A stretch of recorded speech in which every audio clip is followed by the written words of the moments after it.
បាទក្នុងវីដេអូនេះខ្ញុំមកចែករំលែកអំពីពាក្យរថយន្ត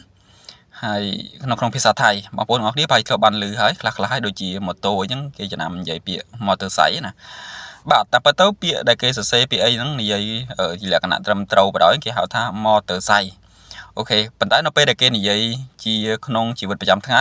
motorcycle វាបាត់ពាក្យ motor ណាវានៅតែ motorcycle អានេះជាការនិយាយប្រចាំថ្ងៃហើយចំពោះឡានគឺរថយន្ត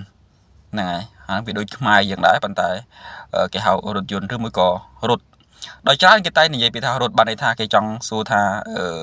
យើងឧទាហរណ៍ដូចគេសួរថាមកយ៉ាងម៉េចតើមកយ៉ាងไงហើយទៅយើងប្រាប់ថា